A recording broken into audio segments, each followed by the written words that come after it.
ትንቢተ ኢሳይያስ ምዕራፍ 43 አሁንም ያዕቆብ ሆይ የፈጠረህ እስራኤልም ሆይ የሠራህ እግዚአብሔር እንዲህ ይላል ተቤዥቼሃለሁና አትፍራ በስምህም ጠርቼሃለሁ አንተ የእኔ ነህ በውኃ ውስጥ ባለፍህ ጊዜ ከአንተ ጋር እሆናለሁ በወንዞችም ውስጥ ባለፍህ ጊዜ አያሰጥሙህም በእሳትም ውስጥ በሄድህ ጊዜ አትቃጠልም ነበልባሉም አይፈጅህም እኔ የእስራኤል ቅዱስ አምላክህ እግዚአብሔር መድኃኒትህ ነኝ ግብጽን ለአንተ ቤዛ አድርጌ ኢትዮጵያንና ሳባንም ለአንተ ፋንታ ሰጥቻለሁ በዓይኔ ፊት የከበርህና የተመሰገንህ ነህ እኔም ወድጄሃለሁና ስለዚህ ሰዎችን ለአንተ አሕዛብንም ለነፍስህ እሰጣለሁ እኔ ከአንተ ጋር ነኝና አትፍራ ዘርህንም ከምሥራቅ አመጣዋለሁ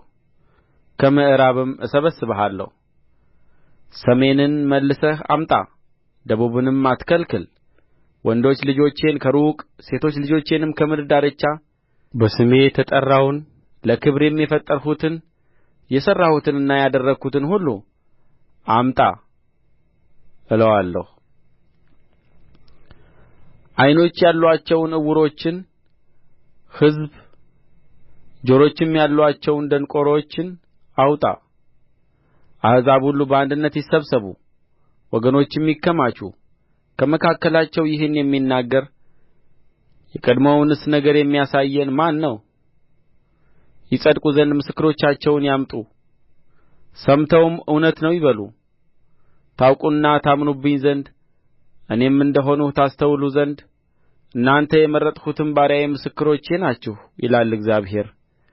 ከእኔ በፊት አምላክ አልተሠራም ከእኔም በኋላ አይሆንም እኔ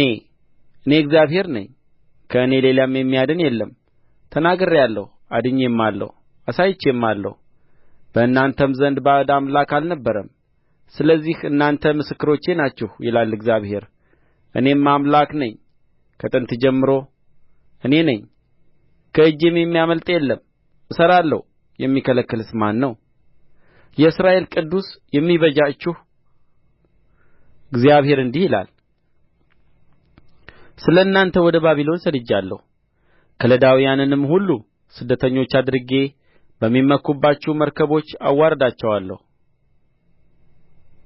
ቅዱሳችሁ የእስራኤል ፈጣሪ ንጉሣችሁ እግዚአብሔር እኔ ነኝ እግዚአብሔር በባሕር ውስጥ መንገድን በኃይለኛም ውኃ ውስጥ መተላለፊያን ያደርጋል እግዚአብሔር ሰረገላውንና ፈረሱን ሠራዊቱንና አርበኛውን ያወጣል እነርሱ ግን በአንድነት ተኝተዋል